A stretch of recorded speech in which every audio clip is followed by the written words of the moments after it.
the present danger China. We appreciate your interest in our weekly webinars in which we expose and analyze the Chinese Communist Party's unrestricted warfare against America and the help being provided to the CCP in waging that warfare by captured U.S. elites.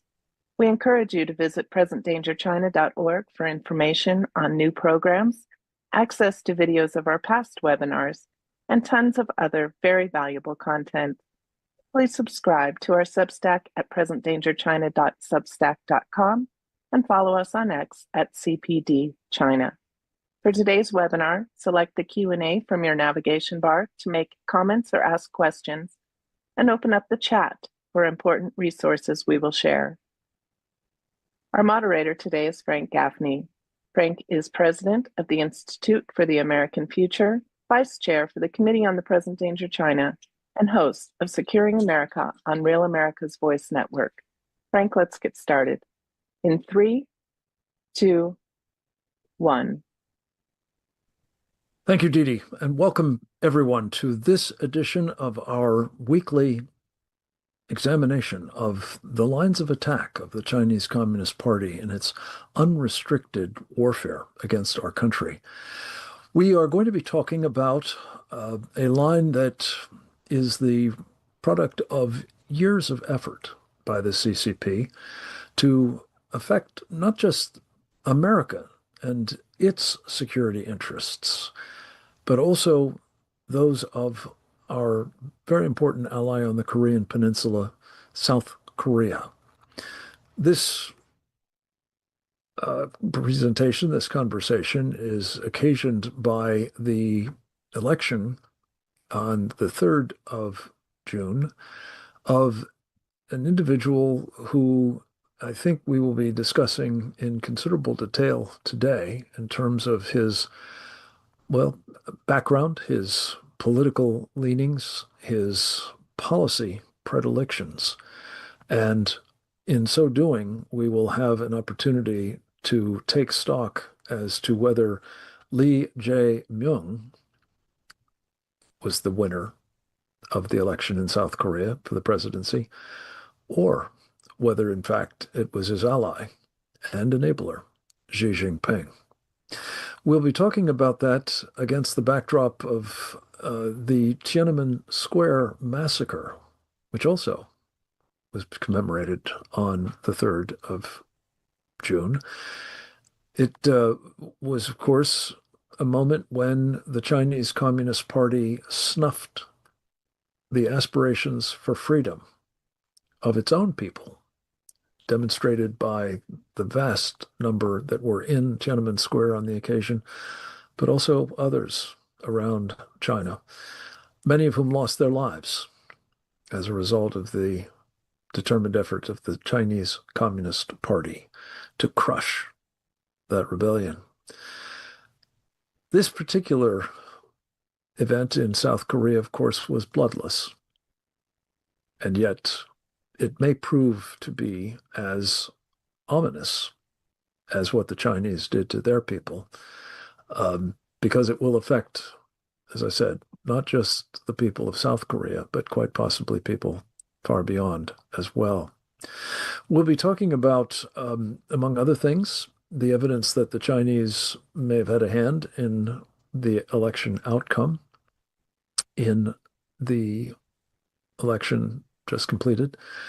They certainly have been involved deeply, as we'll discuss, in South Korean affairs for years, as have their puppets in North Korea. And the alignment between China on the one hand and the regime of Kim Jong-un in Pyongyang with President Lee historically and presumably going forward is the stuff of a very, very serious strategic realignment, a tectonic shift, if you will.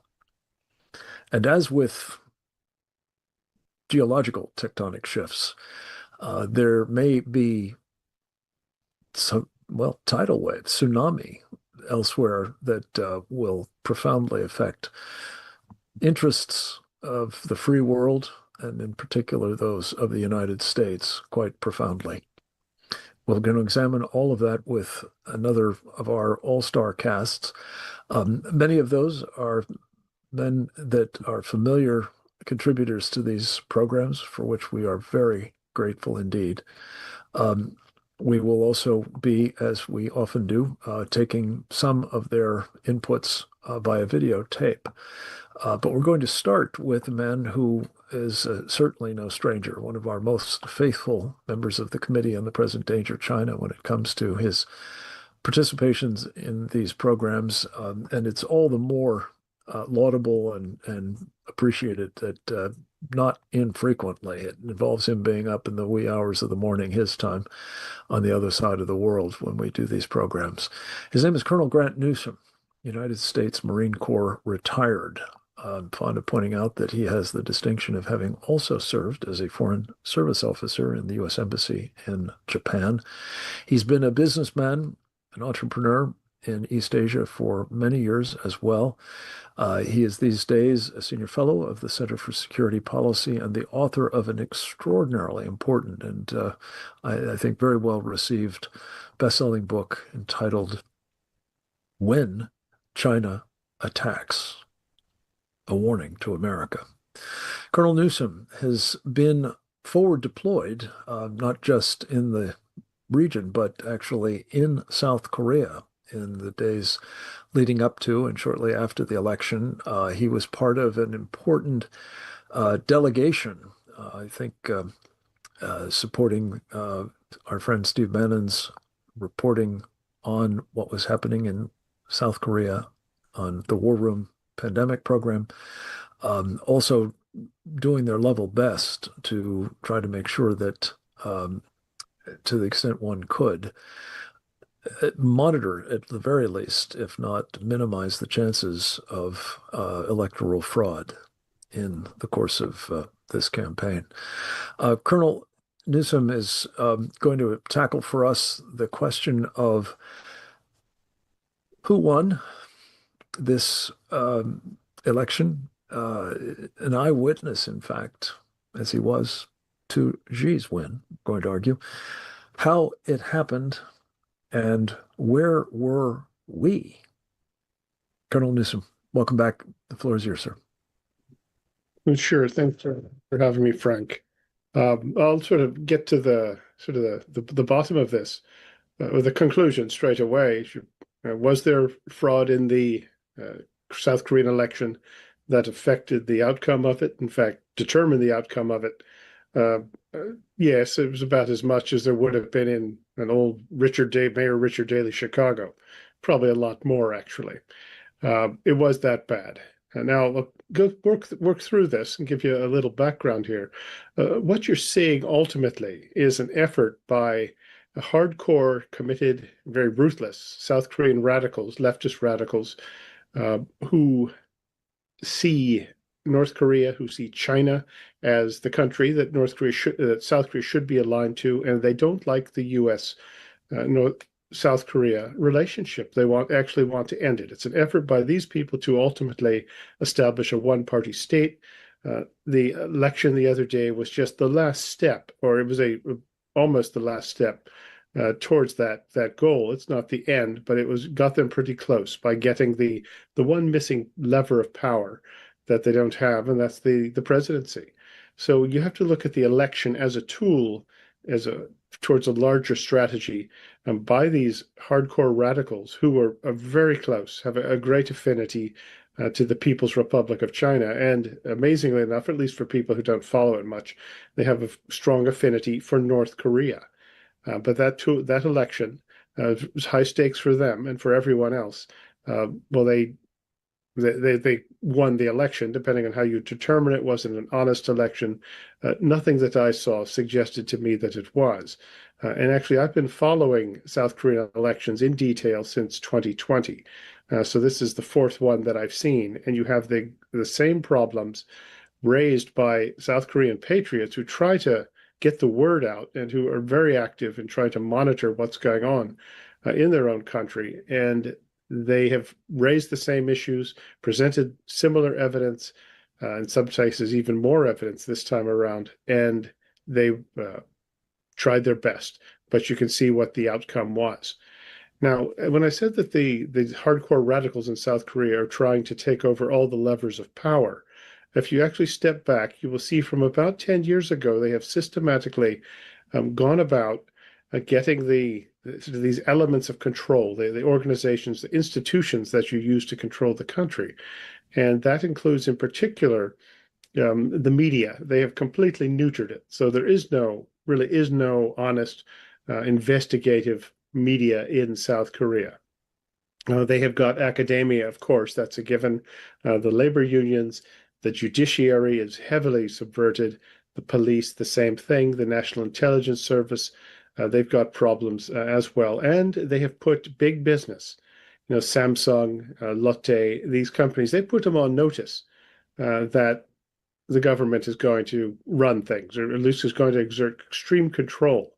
And that's been going on for a while. And the military as well has been put on notice with the prosecution a few years back of one of the top South Korean generals for abuse of power. The charges were thrown out, but the message was delivered, and it was received.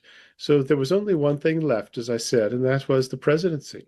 In addition to, and I also forgot to mention, they have the National Assembly with an overwhelming control of it. They've got about 189 of 300 seats, and they have gradually built up that strength, starting with the 2020 election. And then they built it up again even further in 2024.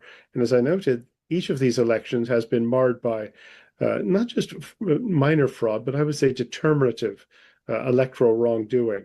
And they have used that, as I said, to get the National Assembly.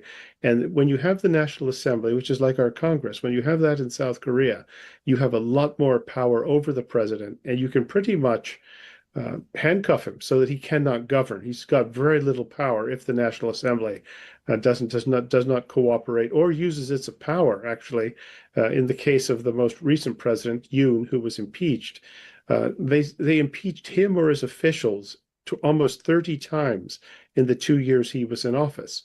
30 times. It was just routine. And it was, as President Yoon referred to it, as legislative dictatorship. And it was that bad. So thinking he had no option, President Yoon actually declared martial law. And he withdrew the declaration fairly shortly after, in accordance with constitutional procedures. But the damages had been done, and he tried everything else, and that was his last option. So it wasn't as if he woke up one morning and said, let's try martial law to take over the entire country, but rather it was a last-ditch effort to try to wake people up as to what these radicals, these leftists in South Korea were doing. And I would note, their party is called the Democratic Party of Korea. Now, what sort of evidence is it that we saw? Well, it was the usual, the hard copy, the analog sort of fraud. You have stacks of pristine ballots, absolutely pristine, all marked for the same guy, and you can guess who that was. And by Korean law, you actually have to fold a ballot when you vote. They were just brand new, stacks of them, photos of it, and a lot of them. And there was when in the election before, when this the same thing happened, when the National Election Commission, which is another lever of power that the radicals have, when this was brought to their attention, what they said was, well, we use a special paper, and when you crumple it up, it springs back to just perfection. All the wrinkles go away. And they'd never have been very good at getting their story straight, but this is one example. You had actually citizens watching the polls in South Korea this time, and particularly this time, and other times as well, and actually counting the number of people who go into polling stations and comparing that with the number of votes announced by the National Election Commission as having come from that station. And it's always, in almost every case that they checked, and there was a lot of them, the numbers were inflated considerably. And I think 20% or higher. And you have, if you just do the math, you have people who are voting in those stations as one vote every like 4.5 seconds. And that is physically impossible. to do, and so that you get that evidence. There's something called early voting, and that means that, and this is important because 2 to 3 days before the election, or 3 or 4 days before the actual election day, South Koreans can vote. The polls are open. And what has happened in every election since 2020 is that the number of votes for the Democratic Party candidates, this is the Congress, or in the case of the presidency, it was the same thing, but the number of votes for them on early voting is huge, and the number of votes for the conservative candidate, in this case called the PPP, is very small. It's this huge gap. And then you have actual voting day, and the numbers are the announced numbers are very, very close, and they are closer, and the conservative candidate is ahead. But it's much, much closer. It's what you would get normally according to statistical probability. And the early voting is sort of the equivalent of our mail-in votes, where you've got the time between the so-called casting of the vote and the counting. And that's where where real fraud takes place. And it has been done. And this is where you have a situation where the guys who are rigging the election can actually try to get their calculations straight, know how many votes they need. And they create such a gap on early voting that it's almost impossible to overcome. But there's another catch here, and I mentioned analog fraud, and that is the paper ballots, the people who have spotted voting 6 times using fake IDs, and there's just many, many, many cases of this. But there's an electronic aspect to this, and the National Election Commission system is so simple that really high schoolers in China could probably hack the thing without breaking a sweat. It's basically a couple servers at the NEC attached that connect to every polling site. And this is not hard. In 2020, it was revealed that Huawei, the Chinese company's components, were actually in this and appear to still be. And the NEC was told of this, was warned of it, and they said it's irrelevant. And then the NEC declared that their system was unhackable. Now, these are either really stupid people or else they're in on the fix. And I think it's actually probably some of both, because nepotism is the name of the game at the NEC. But more to the point, after it was declared unhackable in October 2023, it was possible for the National Intelligence Service to have a chance to examine the National Election Commission in South Korea's systems. And they ran wild, and they put a list of the things that you could do, all of which would allow you to determine the outcome of an election. And it was a scathing report. And yet nothing much was done to fix that. But the point is, you've got an electronic system that's extremely vulnerable, and ultimately, and there's a Chinese tie in there, and you can actually determine who's going to win. There's they do have, there's some limit, only in the sense that they want to make it look good. But that is how vulnerable this system is. It's why there's so little confidence in it. You also had sound trucks going around for the DP, Democratic Party candidates, in some places that were announcing how to vote in Chinese. You figure that out. Additionally, you have an overseas vote this year that was huge. It was about 2 times more than it ever is. Supposedly, it went about 80-90% for the radical candidate, for Lee Jae-myung. And you also didn't really have to show that you were a South Korean citizen to vote that way. So the bottom line here, it was just rife with fraud. And this should not have really been recognized as a legitimate outcome. The South Korean government has been presented with this evidence in this election and every other election by just the most committed Korean Democrats, sort of patriots, put it that way, who want to save their democracy. And in every case, they are dismissed, ignored, ostracized, in some cases prosecuted for calling for an honest election in South Korea. It is that bad. It's like something straight out of the old Soviet Union or East Germany. And now here's where we get to the U.S. government response to all of this. In the run-up to this election, there were people just desperate for any sort of a statement from the Americans, a passing reference to the work they were doing, and just the importance of having an honest, consensual government, fair elections, and democracy in South Korea, both to bolster the good guys and to put the bad guys on notice. They just wanted a statement from USG, particularly from President Trump. They got nothing. Shortly after the election results were announced, the White House and the State Department each congratulated the winner, Lee Jae-myung, for his victory, and they said the election was free and fair. It was a free and fair election. And I don't know who was behind this, but what this did, it really, this hurt.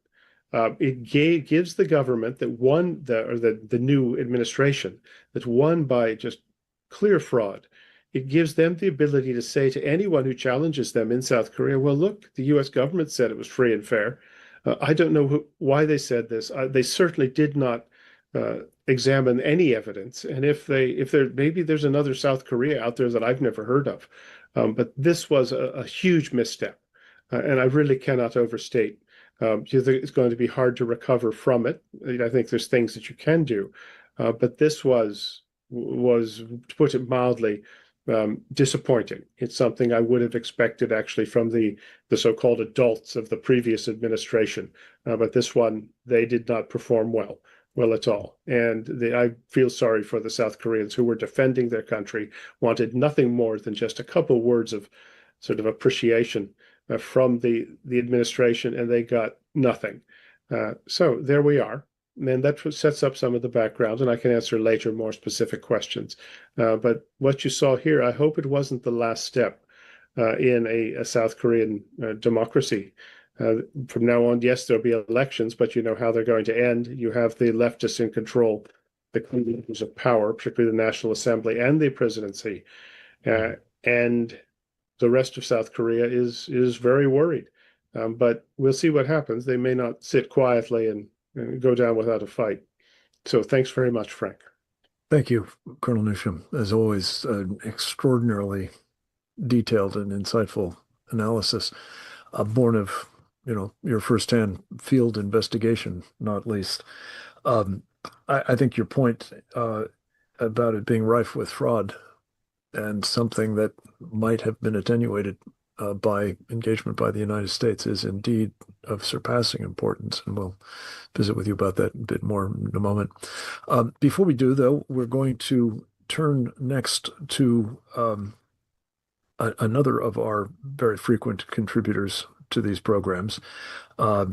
We have, as is often the case, him by video, and I'm trying just now to pull up my notes on Sam Faddis's presentation.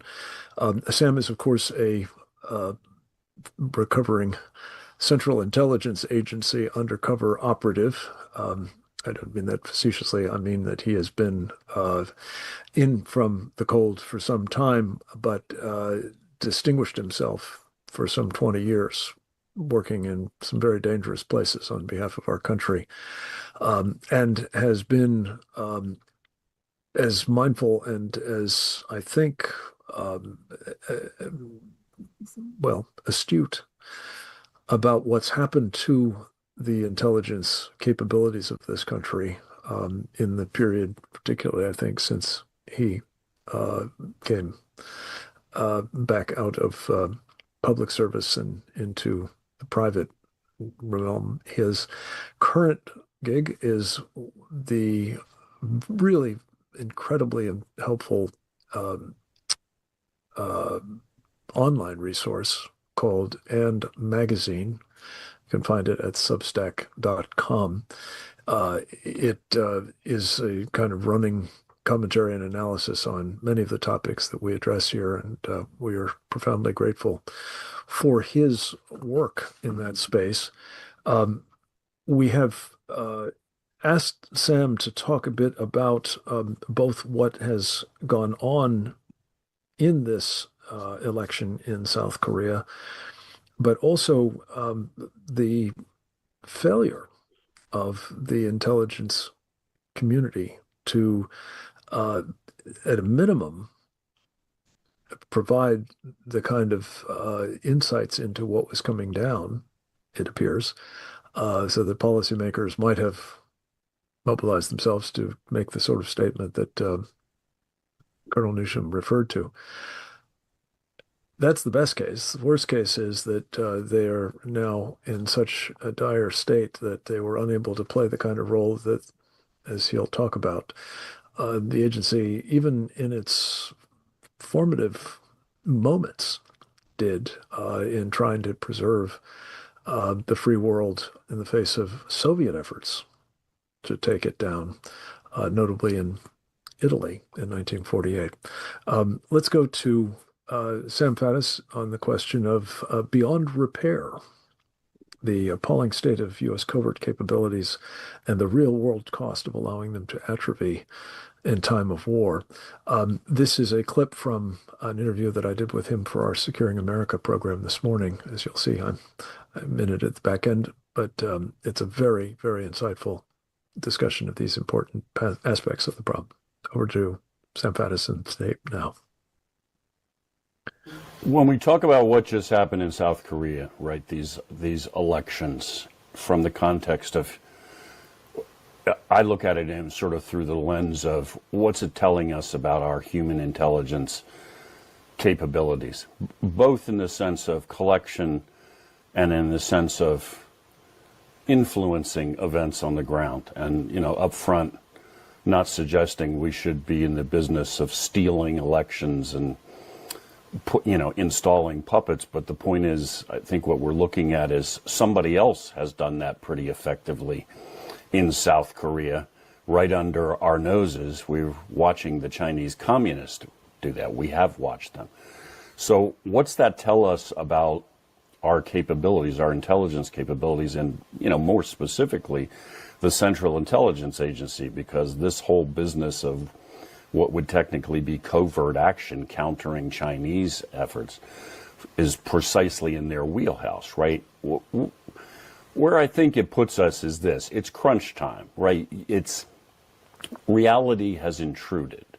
You can stand up on Capitol Hill in front of a committee as a representative of the agency and yammer and produce PowerPoint presentations and talk all day about the cool neato stuff you're doing and how you're running ads to recruit Chinese assets online and all of this stuff. And that's all wonderful, but it's kind of like the equivalent of a sporting event, or when I used to do trial work. Eventually, you got to actually put up or shut up. You have to actually produce. You can just keep talking, but the truth will out, if you will. And I think that's what we just saw in South Korea. When you talk about intelligence operations, you often hear people talk about denied areas, and they could be very different. So Moscow would be one where you better have your stuff together, and it's very difficult to securely handle an asset there. Kabul would be also a denied area in a very different sense. You're not going to get arrested, you're going to get killed. South Korea is really, for us, should be at the other end of the spectrum. I don't mean to say that intelligence operations are ever without risk or easy, but let's be real. We've been in South Korea for decades. It owes its existence to us. We have a massive defense presence. We have interaction with them at every level of the government, commercial interaction. There are lots and lots of Americans there and lots of Koreans, and complete freedom of interaction and so forth. So that's kind of the definition of what I would call a permissive environment. Not pretending that there's ever an environment where you can just get away with murder, but okay, this is not Moscow, guys. Once upon a time in South Korea, you couldn't have dropped a pin anywhere in South Korea without the CIA knowing about it. And, you know, without stepping over any lines into the realm of classified, if there was a significant meeting going on at some level in the South Korean government, one would assume a large number of the individuals in the room were in one way or the other talking to us and working with us to the benefit of South Korea. So the idea that the Chinese communists can come into that kind of environment, build this capability, which obviously doesn't happen you don't do that in a couple of weeks. This is a sustained effort year after year after year. The idea that they can do that, and we are surprised by it, it happens, and we don't counter it, and it brings to mind, I mean, there are historic examples of when that was not the case, right? Very sort of at the birth of the CIA right after the Second World War, famously, the Russians were on the precipice via the Italian communists of taking Italy, a Western European nation, very much on our side of the Iron Curtain, and turning it communist. That was a real thing. And had it happened historically, potentially would have unhinged NATO completely. Wouldn't have just been Italy from there. And the CIA stopped that from happening. I think enough of that is declassified that we can just say that outright at this point. The Central Intelligence Agency prevented Italy from becoming a communist nation and falling. And now we see that apparently we no longer have that capacity and that capability. And what it brings to mind a couple of things. One is this continuing drumbeat that we're seeing. Drumbeat is not strong enough.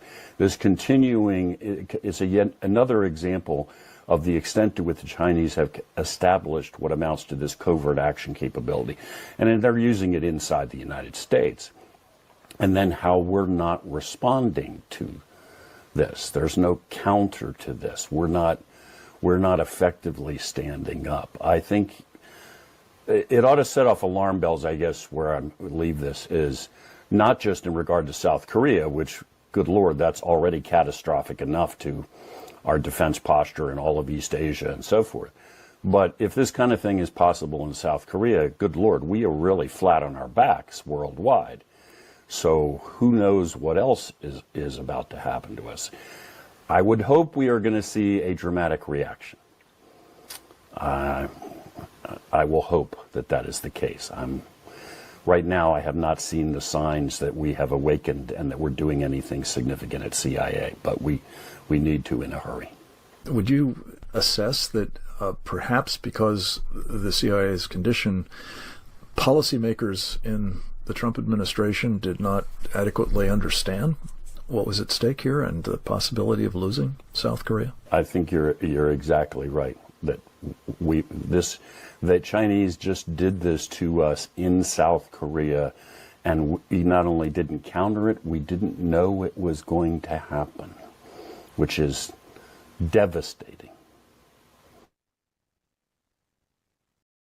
That's putting a fair and I think fine point on it. And thank you, Sam Faddis, for doing so, as always. We're going to talk next about how what has happened in South Korea is not an isolated event, that there is what I'm calling a, tectonic trifecta for the CCP. And who better to talk to about the Chinese political warfare that has seemingly helped to subvert elections, not just in South Korea, as we've been told by Grant and by Sam, but in Canada and Australia as well. We're tapping, for the purpose, a man who hails from a Pacific island originally. His name is Trevor Loudon. Again, he's been extremely generous with his time and analysis and insights for these programs.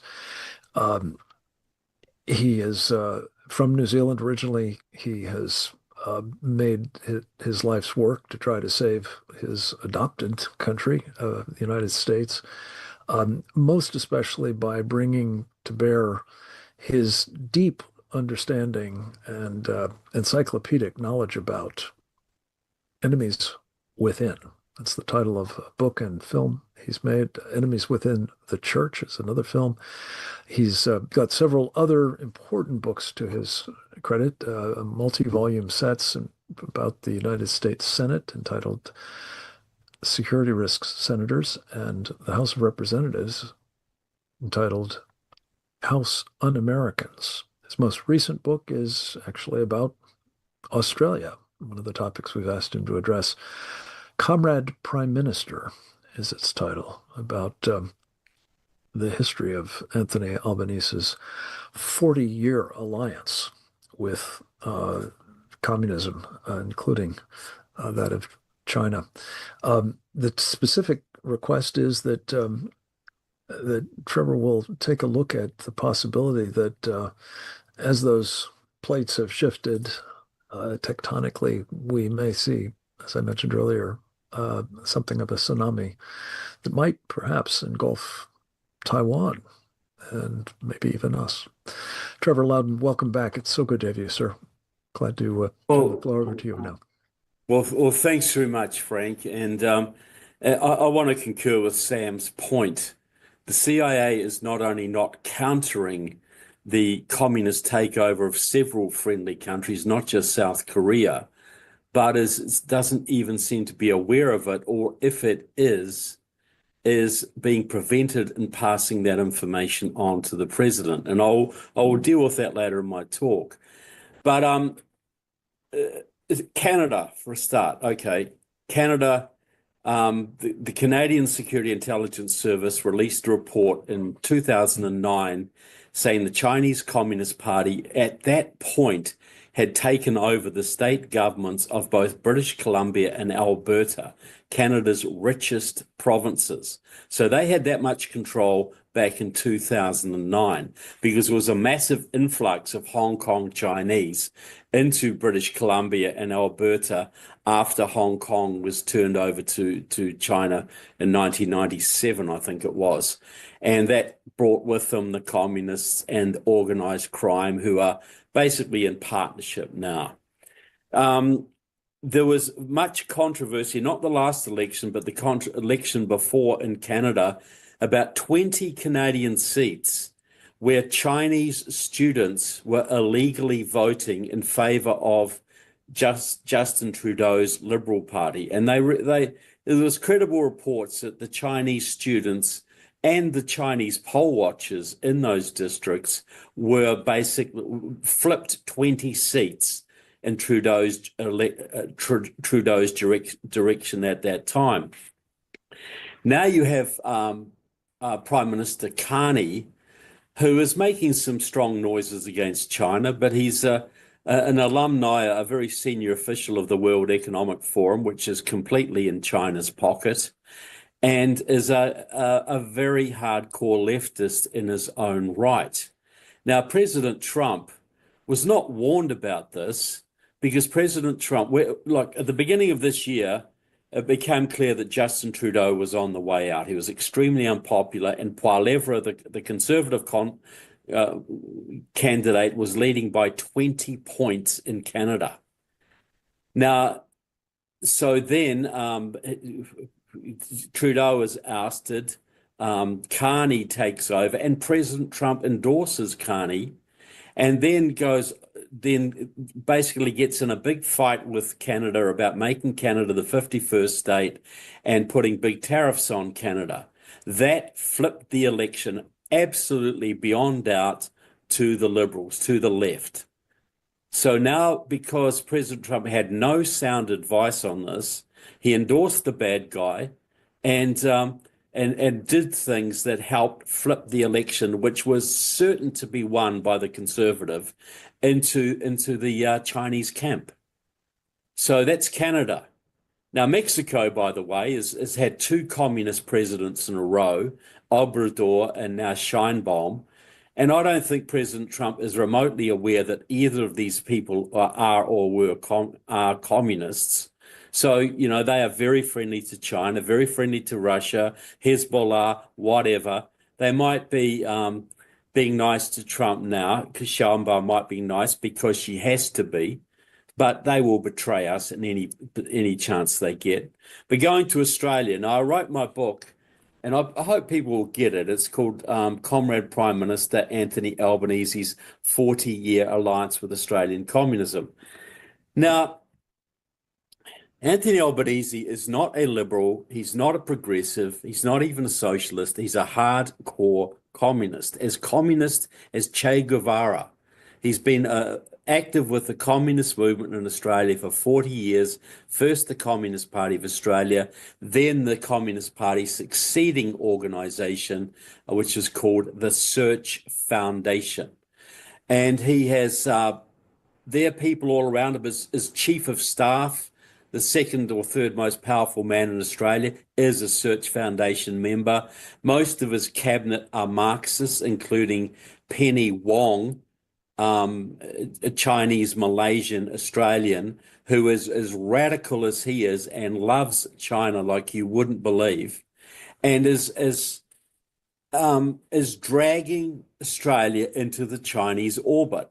You know, recently, Secretary of Defence Hegseth had a meeting with the Deputy Prime Minister of Australia, Richard Marles, I think it was in Singapore, and asked Australia to up their defence spending in light of the Chinese threat. Albanese flatly refused and said, we will handle our own defence spending, please, exactly as I predicted he would. And he is going to, you know, look, we've got to understand, Australia is one of the Five Eyes, as is Canada. Very, very critical. Pine Gap is there. There's an extensive US military presence there. Australia is critical for the defence of the South Pacific should hostilities break out. And it's a very useful American base, a listening post, a gateway to Antarctica, the Southern Oceans. It's very strategically placed. And now it's basically run by a guy who likes China far better than he likes America. And again, at the beginning of this year, Anthony Albanese was only re-elected on May the 3rd for a second term. Beginning of this year, the Conservatives were winning. The Conservatives were ahead. The pro-American Conservatives were ahead. But then the talk of tariffs came in. Then that galvanized the Australian left and a lot of moderate voters, and Albanese was returned with record margins. There was a very interestingly as well, there's a 6% of 6% of Australian voters are Chinese nationals. No, 600, no, way more than that. It's about 3%. There's over 600,000 Chinese nationals voting in Australia, and they did a 30% swing to the Australian Labor Party, Albanese's party, in the last election. That is unheard of. They swung 30% because China made it very, very clear. They called Albanese the handsome boy. They made it very clear who they wanted to be Prime Minister of Australia, and the Chinese responded. And the 30% of Australians are foreign born. 30%. 30% of Australian voters are foreign born, many from China or third world countries, who all lean left. And I think about 2 million of those came in the last election term. So you can guess that immigration is going to be amped up in the second term Albanese. The people, and this might seem total hyperbole and totally crazy, but the people in the left in Australia, they believe that Anthony Albanese will bring in communism in Australia in his second term. Seriously. Now, I think Grant Newsham talked about in South Korea. Sam talked about Italy in 1948, how the CIA stopped Italy going communist. Well, Australia almost went communist in 1949, and it was only a very staunch effort by Australian anti-communists that prevented that. So don't think Australia can't come under Chinese control, because it already halfway is, probably more than that. Anthony, the previous government of Australia under Scott Morrison, the Conservative, was very strongly anti-China, tried to shut down the Confucius Institutes, etc. Albanese stopped that. Penny Wong stopped that. There is very little criticism of China in the Australian press. Australia is in deep trouble, which means America is in deep trouble, because we need Australia, let alone New Zealand, my home country, we need Australia to fight, to be on our side against China. And that's going to affect the Philippines, this is going to affect Taiwan, this is going to affect India, Indonesia, all of them. You've got South Korea going under communist control, and Australia run by a pro-Chinese communist. Now, I'll just talk a little bit about South Korea, because I know something about this. The Democratic Party of South Korea has been making big inroads into the Democratic Party of America in the last few years, through people like Kim, the Korean senator from New Jersey, Marilyn Strickland, the half Korean congresswoman from Washington State, etc. They have been cultivating American Democratic politicians. We've also got a big pro-North Korean contingent in this country through groups like No Dut Dole and others, who have been promoting the North Korean cause for some time. What I've been noticing the last couple of years is the pro-Democratic Party factions here and the pro-North Korean factions here have been working together, something you did not see until the last couple of years.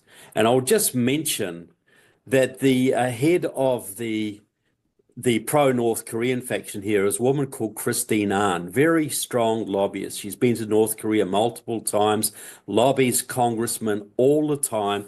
And in my book, White House Reds, I did a chapter on Tulsi Gabbard.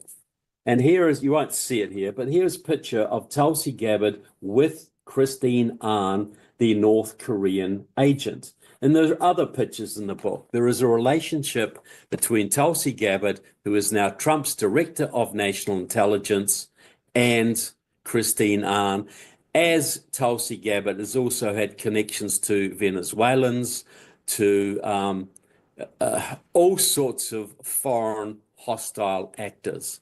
So she is now Director of National Intelligence. Is it any wonder that Trump is being blindsided? Could there be a connection here? Could there be a reason that Trump had seemingly no knowledge of what was looming in South Korea, though multiple people here have been trying to warn him, but who edits his intelligence? I think this is a question that needs to be deeply studied, because we've had several foreign policy disasters this year, none of which needed to happen if the president and the CIA were working in the right direction. Thank you, Trevor. And I think by CIA, you mean the intelligence community rather more broadly. Yeah, as well. 16 agencies. Well, as Sam says, you know, we could stop communist revolutions. Now we don't even seem to be aware of them. Or, and this is something we'll maybe tease out in the Q&A, we are aware of them and indifferent to the implications of them. It's another rather disconcerting possibility.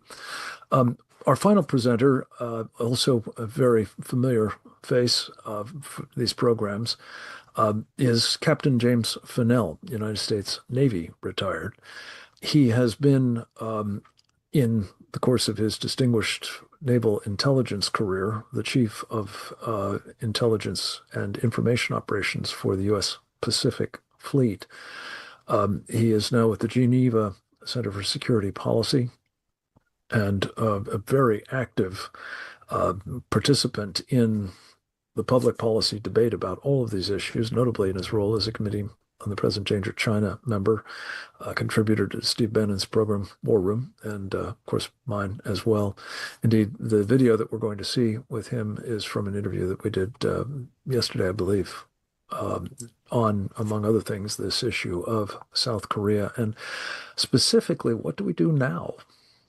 The question put in the vernacular is, can we make lemonade out of the rather vast strategic lemon that we now have received from the Chinese Communist Party in South Korea?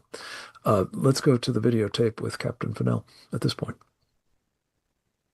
This was an election that was heavily influenced and manipulated in a conspiracy, I would say, with the Chinese Communist Party and leftist communist sympathizers in the South Korean political sphere. And they were able to conduct what Grant and others have said is election interference, and they've got the receipts for that. And I think that needs to be looked into by the United States in terms of how fair that was. But it's done, and it is what it is. To give you a sense on the reaction, the Chinese Communist press, their party organs have come out in the last 2 days since the election results and praised the new president, praised the new reset, praised the fact that they're going to reestablish their relations.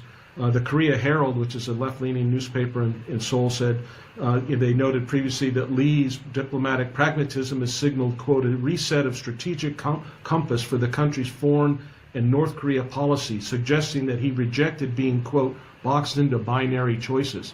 So what they're doing is they're basically saying that the previous choices, the previous relationships between the U.S. and South Korea was a binary choice, and it limited their ability to resolve the peninsula situation. So now they're going to go back to engagement with the Chinese Communist Party, back to six-party talks, back to trying to appease Kim Jong-un in order to get some kind of mythical deal.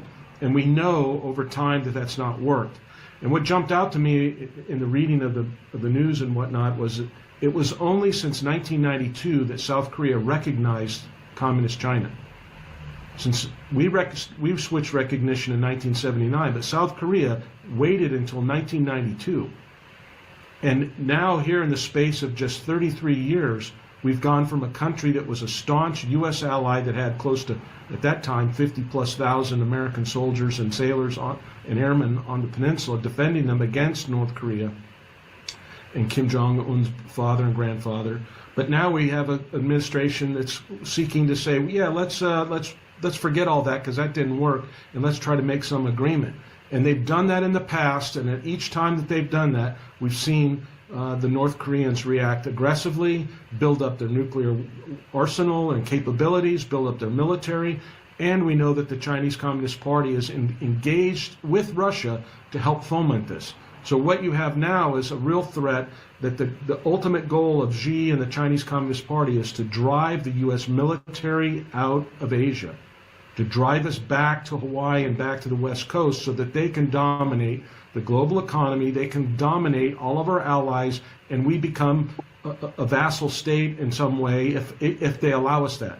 They don't want to use force if they don't have to, and in this case, they were able to take Hong Kong just a few years ago. They've taken Tibet, they take the Xinjiang through these other means, and now they're in the process of maybe taking South Korea. And so it's really important that this administration redouble our efforts to remain forward. Secretary of Defense Hegseth in Singapore last week said that one of the critical elements of his policy in the Far East was going to be remain forward. So let's hope that we do that. We'll have to deal with this new leader. We don't want to alienate him like we maybe alienated Putin and drove him into the arms of Xi. So we have to work extra hard. Our diplomats have to be extra smart in trying to show this new leader that what he gets from a relationship with the United States is better than a relationship with Xi and Kim Jong-un. Folks that are on the left, that follow this kind of leftist ideology, they're constantly, I think, and maybe it's on the right too, but this idea of legacy and I want to leave a legacy. So there's this drive to say I did something. And we saw what happened when somebody tried to do that in August of 2021, to artificially create an end of a conflict in Afghanistan. It was a disaster, and it's still a disaster. And so we need to be very, very clear-eyed about not giving in to Kim Jong-un, not giving in to Xi Jinping, not allowing them to drive a false deal that suggests peace and stability when it actually expands chaos and coercion. Whether we like it or not, we've been in an armistice since 1953, okay? And that armistice has kept things peaceful for the most part. There's been a couple of little flare-ups here and there, but for the most part, that arrangement has kept the peace. Now, we have to pay for it. We got to put troops there. But we work with our Japanese allies very closely. We work with other allies in our NATO hat that come over from Europe. We have a lot of team building there that has kept things safe. And if somebody wants to come in and just, take out one of those little brown pegs at the bottom and the whole thing falls over, we got to be clear-eyed and firm on it. And that's why I kind of said with this new Lee, I don't have any illusions about where he's coming from. I just don't think we need to have a public policy and talk about it in public. We need to get behind closed doors with him and our Japanese allies and start talking real turkey about what's going on. And if there's intelligence that we can share with them or things that can show them that North Korea is not abiding by the things that they're being told by Xi and the Chinese Communist Party, if they hold some kind of trilateral summit or something like that, we need to be really careful about that. It's very, very dangerous. Very, very dangerous seems to be the leitmotif of all of the things we've talked about. We have time for a question or two from our two presenters who are with us. Colonel Newsom, I don't know that we talked about it explicitly. I think there was some allusion to it, and particularly in what Jim just said. But a hardy perennial of the radical left in South Korea, the North Korean regimes under various generations of the Kim dynasty, the Chinese communists, and for that matter, those who are sympathizers with all of those bad actors here in the United States, that there needs to be a peace treaty between the North and South. We talked about this when you were on our program the other day, but could you give us a flavor of whether that is likely to emerge as a priority initiative of this new Lee presidency in South Korea? And if so, what might come of it, not just with respect to the obvious signatories, North and South of the DMZ, but for our interests as well? Sure, I think it could be, yes, this could be one line of attack by the new sort of leftist regime in South Korea. And it's been in their toolbox for a long time. They've pushed it, and they've got, as Trevor said, they've got plenty of proxies in America pushing this as well. What happens is that if you sign a rushed force treaty like this, you have undercut the logical reason for American troops being present on the peninsula. And that is going to, that will be pushed by the hardcore leftists saying, well, now we've got a treaty, we don't need you here. And it really has been if not a misreading, an accidental misreading, I think it's probably been intentional in a lot of cases, the failure to understand the nature of South Korean leftists. And you just have to listen to what they say, look at what they do. And these are people who see the North as where South Korea should be aligned, and the Chinese Communist Party similarly.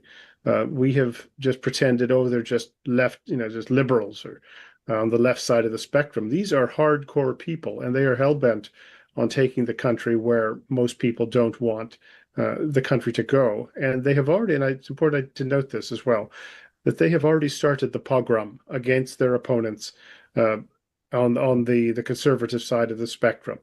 They're changing the laws so that they can go after them, make life miserable for them, imprison them if necessary. And that was all predictable, and it's starting. They're going to pack their Supreme Court so that they can do whatever they want. And the good guys in South Korea are feeling pretty frightened right now. But with that treaty to end the wars on the peninsula, sounds good in theory, but when you look into it, would ultimately lead to U.S. forces either leaving the peninsula or else causing so much trouble in that relationship that we'd have our hands full just sort of trying to stabilize things in South Korea, much less carrying out any coherent strategy to defend against communism, against China in the region. I want to come back to that in a moment. Let me just turn to Trevor quickly, though. Trevor, as I said in my introduction, and your comments have borne it out, you've really specialized on this phenomenon of the enemy within, in not just this country but elsewhere. At this point, would you consider the correlation of forces that the Chinese are now observing in Canada, in Australia, now in South Korea, and perhaps, in other places as well? I gather things are in ferment in the Philippines, for example. And our friend Cleo Pascal, who we'd hoped might be able to join us, turns out to be out in the islands of the South Pacific at the moment and unavailable to us. But certainly she's been chronicling, as have others of you, the extent to which real inroads have been made by the Chinese in the Solomons, for example, among other places. If you were observing all of this from the perspective of Xi Jinping, especially as it relates to Taiwan, and anything you'd like to throw in about the United States as well, for that matter, does this seem to you to be a tipping point, perhaps? I think it's getting very close to a tipping point. And just to carry on with Grant's point, there's a law being brought up several times in the United States to formally end the Korean War. The coordinator of this effort is Christine Ahn, the leading North Korean agent in the country, the former colleague of Tulsi Gabbard. So the idea is very simple. You have a peace treaty, 28,000 US troops get withdrawn, South Korea becomes a communist country. That's what it is. And that's going to affect Japan.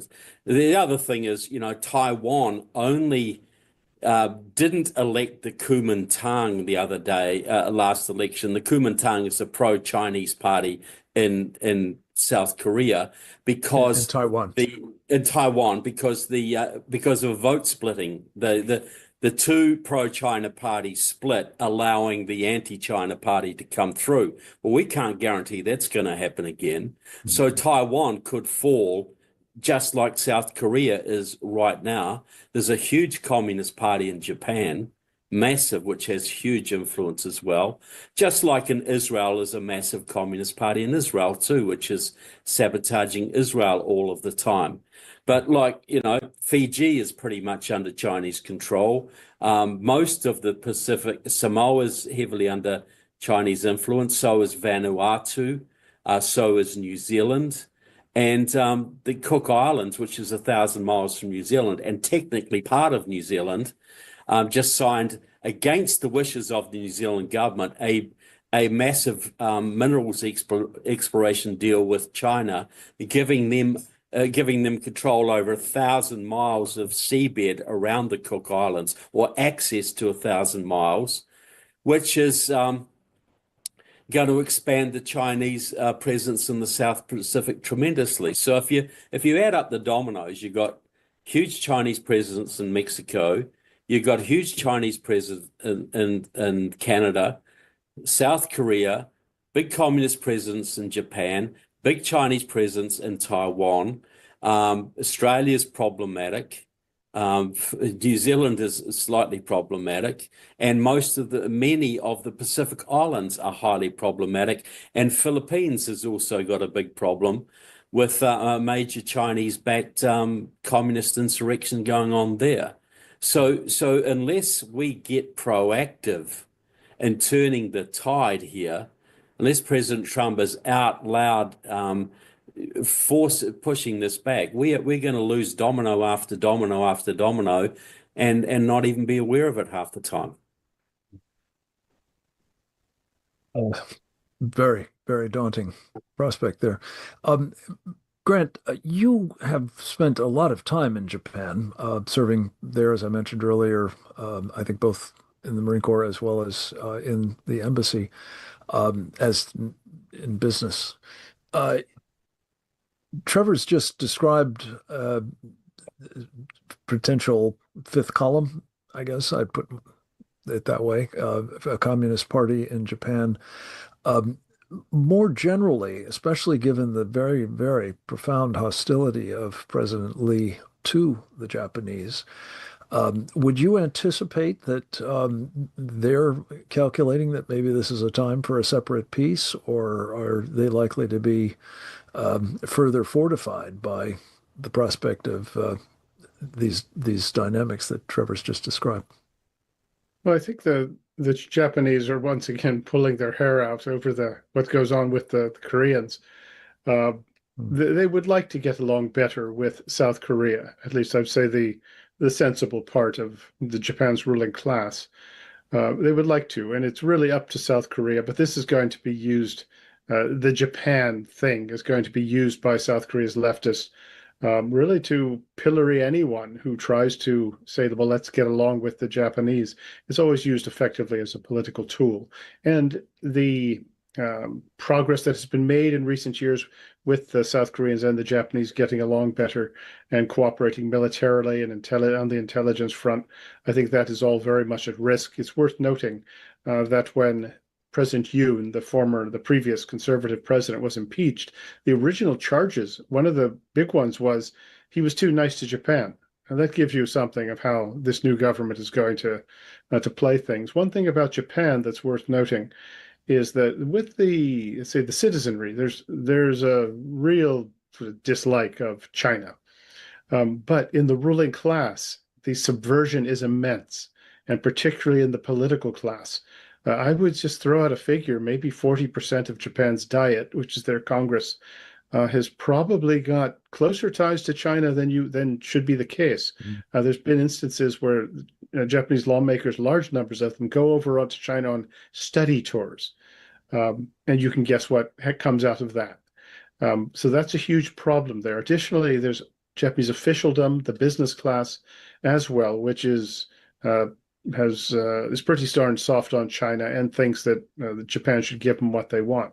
So we think Japan is solid, and in some ways it is, but in others, there's some real risk there, particularly if the rest of the region sort of goes under. Thank you. Let me conclude with a quick question to both of you. Might not be quick answers, but I hope they will be, because we've got to wrap up. President Trump, of course, yesterday had an hour-and-a-half conversation with Xi Jinping. And we're told that they didn't talk about much other than trade, and that there's now going to be a home-and-home visit by the two leaders to the other's country. Could you, gentlemen, give me your crystal ball assessment of whether this will further undermine the sense that we had been hoping, and our Committee on the Present Danger of China certainly espouses, of heightened awareness of the threats that the Chinese Communist Party represents to all of us, and may once again induce the sense that engagement is the order of the day with China, and that the allies will be further encouraged to, accommodate the Chinese rather than join us in resisting what they may be up to. Let's start with you, Trevor. We'll go to Grant last. Yeah, I think it's a big mistake. I think it will empower the left in Korea, in Japan, Australia, all over the Pacific. I think the heavy tariffs on China, the decoupling from China is the way to go. It's the only way to go. And President Trump, this is what I keep coming back to. I think there are people around President Trump who are deliberately sabotaging an America First policy and distorting the intelligence product that he gets to this is second-term Trump on foreign policy is very different from first-term Trump, because I think there are people around him, and I've named one of them, I think, who are moving things in the wrong direction. And this is an example of this going forward. Thank you, Trevor. Grant, your thoughts? Well, I agree with Trevor. I think there's a real danger that we're headed back to just business as usual. And the people who sort of want to sell out to China, that's all the encouragement they need. So I don't think there's a deal to be cut. I don't think there's any, and even if you did, the Chinese wouldn't follow it. You simply got to decouple and get away as far away from the Chinese communists as you can. But we are seeing somewhat the outcome of 30 years of this dependency that's been built up without the people who should have saying anything. So that I think that the tool that the Chinese communists have with rare earth exports to the United States has given them a lot more leverage than they would otherwise have. But this easing up on China and talking to them with intention of cutting a deal, that's just crazy. What we get from China is fentanyl and famine. If you look at that, the latest arrest of the Chinese researcher in Michigan with that biological pathogen, we don't get anything from them, and the quicker that we get away from them, the better off we will be. Yeah. Pathogens is something we do get from them, as well as you say, chemical warfare, the fentanyl kind. This has been a very troubling conversation.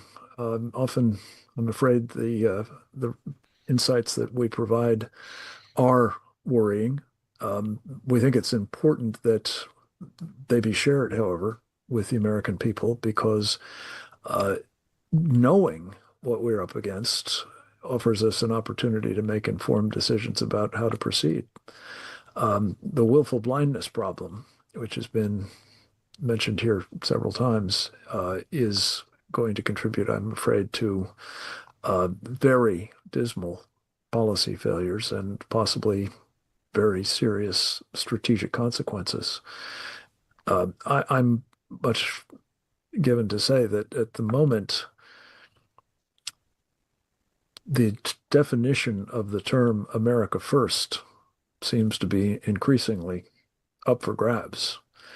When President Trump first advanced it, I remember there were those who were pointing out that it has a rather bad pedigree, what you might call the Lindbergh America Firsters, for Charles Lindbergh, who used it as a vehicle for not simply promoting isolationism, but also accommodation or even appeasement of Adolf Hitler. We've been assured that President Trump has a different interpretation of that. I think the first term of his presidency indicated as much, and some of what he has done has as well in the second term. But it is incumbent on all of us who are attentive to what is happening here, to, in the most constructive way possible, I would recommend, challenge decisions that are being made or actions that are being made without a formal decision being taken, or simply by inaction, that are, in fact, as our concluding two panelists have said, contributing to the idea that the Chinese are almost certainly taking away from these developments, that their strategy is winning, that America is indeed a declining power. They are indeed a rising power. And while we didn't get into it on this occasion, we have on any number of other ones, there's reason for the Chinese to be very concerned about what's going on at home. And it is incumbent upon us, I believe, to intensify those problems in the hopes that the Chinese people will have a shot at freeing themselves from this horrific Chinese Communist Party regime that has brutalized and mass murdered them and seeks to do the same to us. So with the hope that this has been bracing and inspiring of action on the part of all of you who are either with us at the moment or will see this video in the future, please join us at presentdangerchina.org. We have a take action item there. We have incredible content, including the fruits of these kinds of conversations, over 210 now, many of them featuring the wonderful folks that we have featured in the course of the program today. Grant Newsom, Sam Faddis, Trevor Loudon, and of course Captain James Fennell. We're deeply in their debt, and to you as well, for being with us. Please, as I'm fond of saying, go forth and multiply. This video will be available shortly, and we hope you will share it widely. In the meantime, God bless you. God bless our country. Back to you, Didi. Thanks, Frank. A video of this webinar will be posted to Present Danger China, generally within a day of our program's conclusion. Please share this and our other programs with your elected representatives, colleagues, and other networks. For webinar notices, updates, and news, subscribe to our Substack at presentdangerchina.substack.com and follow us on X at CPD China. Join us again next week for another installment of our Committee on the Present Danger China webinar series on the CCP's unrestricted warfare against America and the free world, and how CCP captured elites betray the USA. Thanks for being here. We'll see you next week. Bye-bye.